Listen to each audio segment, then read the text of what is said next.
है ये एरिया 51? बहुत अलग अलग धारणाएं हैं। सोशल मीडिया एक बहुत ही इंटरेस्टिंग जगह, बहुत ही अजीब अजीब चीजें वहां होती है। और ऐसा ही कुछ हुआ जब कुछ दिनों पहले एक व्यक्ति ने बहुत ही मजाकिया अंदाज में कैंपेन शुरू किया जिसका नाम था storm area 51, they can't stop us at all. और ये कहा गया था यानी एरिया 51 में घुसपैठ किया जाए और वहां जो एलियंस है या फिर जो भी है उनसे जाके बात की जाए या फिर उनका उजागर किया जाए। इस तरीके की जब ये मजाकिया अंदाज में शुरू हुआ था, जैसे ही ये हुआ उसके बाद जो अमेरिका की एयरफोर्स है उन्होंने बताया कि हम इसे मजाकिया अंदाज में नहीं लेंगे और अगर कोई आता है जो रिस्ट्रिक्टेड एरिया है एरिया 51 के अंदर, अगर कोई वहां आता है तो उस पर कार्रवाई की जाएगी।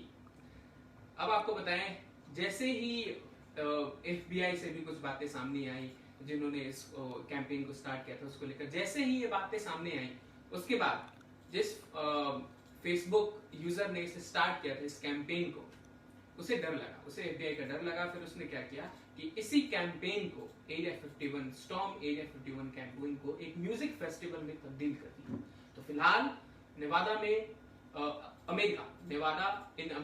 नेवादा रेगिस्तान में लगभग देश के अलग अलग कोने से जो लोग हैं वहां पहुंचे हुए हैं, म्यूजिक फेस्टिवल का आनंद ले रहे हैं। पूरी बात मैं आपको बताऊंगा कि एरिया 51 क्या है, क्या सच में वहां एलियंस हैं या फिर क्या, ये पूरी बातें आपको बताऊंगा। लेकिन पहले आपको ये बताता हूँ कि ये फेसबुक कैंपेन हुआ कैसे शुरू। कैलिफोर्निया में एक आदमी है मैटी रॉबर्ट्स का कहना है कि स्टॉर्म एरिया 51 उनका शुरू किया हुआ एक कैंपेन है।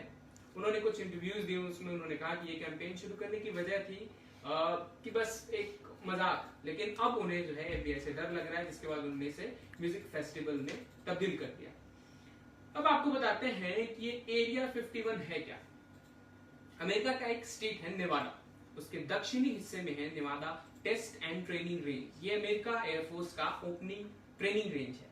इसी जगह को कहते हैं एरिया 51।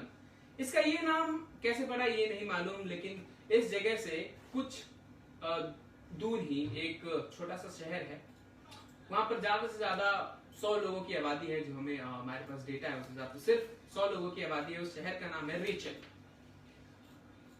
रहस्य कैसे बनना शुरू हुआ इसकी एक छोटी सी हिस्ट्री आपको बता देता हूँ। दरअसल 1947 में एक खबर चली थी कि न्यू मैक्सिको में और रॉसवेल में यूएफओ क्रैश हुआ है। यूएफओ का फुल फॉर्म होता है अनआइडेंटिफाइड फ्लाइंग ऑब्जेक्ट। लोग इसको अक्सर ये कहते हैं कि एलियंस ही चला रहे हैं, लेकिन कोई भी ऐसा यान या फिर एयरक्राफ्ट जिसको आइडेंटिफाई नहीं किया जा सके उसे यूएफओ कहा जाता है। यूएफओ देखे जाने के दावे आए तो एयरफोर्स ने इन दावों पर जांच शुरू की। इसका नाम दिया प्रोजेक्ट ब्लू बुक। बाद में सालों के बाद भी यूएफओ देखने जाने की बातें आती रही। 1969 में अमेरिका एयरफोर्स ने प्रोजेक्ट ब्लू बुक खत्म कर दिया। इस समय तक वो यूएफओ देखे जाने वाले के 12,000 लोगों से ज्यादा दावों की जांच कर चुका था। यानी कि 12,000 से ज्यादा दावे हो चुके थे कि यूएफओ को देखा गया या फिर जो भी है वहां के जो लोग थे उन्होंने ऐसा दावा किया। तो 12,000 से ज्यादा दावों को जांच कर चुका था तब तक अमेरिका।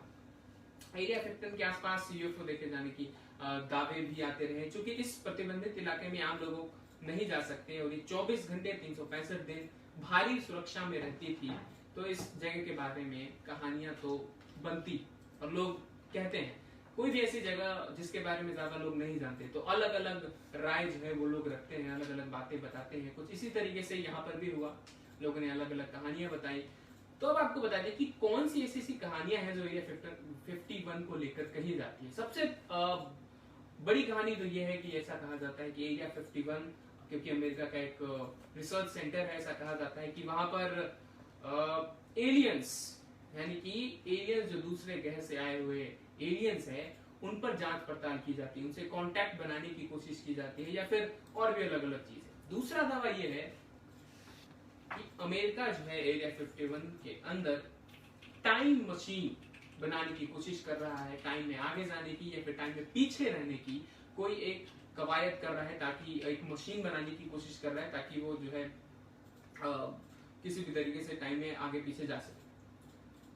कुछ लोग कहते हैं कि जो एलियंस का स्पेस क्राफ्ट क्रैश हुआ था उसके साथ एक एलियन भी मिला और वो एलियन अब भी उस एरिया 51 में रखा हुआ है। हालांकि इस बात की पुष्टि नहीं हुई है, न कभी इस पर अमेरिकी सरकार ने कुछ कहा है, लेकिन एक बात तो सामने आई है कि कि एक एलियन वहां रखा हुआ है, लेकिन इस पर पुष्टि नहीं है कुछ। 80 के दशक में रॉबर्ट बॉब लॉजर नाम का एक आदमी सामने आया था। उसने कहा था कि वो एरिया 51 में काम करता है, और उसने दावा भी किया था कि उसका काम एलियन से जुड़ी तकनीक से जुड़ा हुआ है। उसने कुछ तस्वीरें जो हैं वो दिखाई, और उसने बताया कि ये जो तस्वीरें हैं उस एलियन की ऑटोप्सी की है। लेकिन कुछ दिनों बाद फिर पता चला कि वो रॉबर्ट झूठ बोल रहा है, और किसी तरह और वो एरिया 51 में काम नहीं करता है, मतलब उसका दावा जो है वो झूठा निकला। कुछ लोग कहते हैं कि नील आर्मस्ट्रांग कभी चांद पर उतरे ही नहीं। यही एरिया 51 में फोटो खींचकर अमेरिका ने कहा था कि उनका अपोलो 11 मिशन चांद पर उतर गया।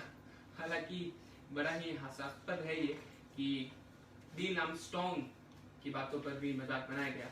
दूसरी बात आपको बताते हैं कि सबसे पहले आधिकारिक तौर पर कैसे जो है इसकी बात सामने आई थी। अगस्त 2013 में सूचना के अधिकार के तहत एक जानकारी की रिक्वेस्ट मांगी गई। इसमें CIA के लॉकहीड यूट्यूब प्रोग्राम के बारे में पूछा गया। इसके जवाब में CIA को कुछ डॉक्यूमेंट्स डिस्क्वालिफाइड करने पड़े। इसी क्रम में उसे फिर उस जगह के बारे में बताया गया जो इस लॉकहीड 2 यूट्यूब एयरक्राफ्ट के निर्माण और टेस्टिंग से जुड़ा था। ये जगह थी एरिया 51। ये एरिया 51 का पहला सार्वजनिक आधिकारिक जिक्र था। अब आपको बताया कि CIA ने क्या बताया था। अमेरिकी खुफिया एजेंसी के मुताबिक एरिया 51 में 1955 से सीक्रेट फ्लाइट्स की टेस्टिंग होती है। जब से अमेरिका सेना के CIA से U2 जैसे प्लेन्स की टेस्टिंग उसने शुरू कर दी थी। अब U2 क्या था मैं आपको ये भी बता दूं। कोल्ड वॉर के समय सोवियत यूनियन, जो कि अब बहुत अलग अलग देशों में बढ़ चुका है, अब रसिया भी है वहां पर, तो सोवियत यूनियन और अमेरिका दोनों एक दूसरे की खूब जासूसी करते थे ताकि दूसरा क्या कर रहा है ये लोगों को पता चल सके, क्या करने की तैयारी कर रहा है ये भी पता लगाया जा सके। अमेरिकी एयरफोर्स और नेवी दोनों के भेजे गए विमानों में बड़ा नुकसान हो रहा था, बहुत जाने भी जा रही थी। ये पकड़े जाते तो सोवियत के साथ तनाव भी बढ़ता था। फिर भी ये दिक्कत थी कि सोवियत बहुत बड़ा था, उसके कई अहम इलाकों में पहुंचना बहुत मुश्किल था। ऐसे में US वायुसेना ने काफी ऊंचाई पर उड़ने वाली टोही विमान बनाना शुरू किया, जो कि बिना दिखे बिना पकड़ाए दुश्मन देश में खूब अंदर जाकर टोह लेकर आ सके। इसी का नतीजा था कि U2 सामने आया। तो मुझे उम्मीद है कि आपको एरिया 51 इससे जुड़ी जो इतिहास है या फिर इससे जुड़ी जो अफवाहें हैं या फिर जो कैंपेन शुरू किया गया था, इन सब के बारे में एक ठीक ठाक जानकारी आपको मिल गई होगी। फिलहाल आज के लिए इतना ही, लेकिन इसी तरह की खबरें हम आप तक लाते रहेंगे और आपको बताते रहेंगे।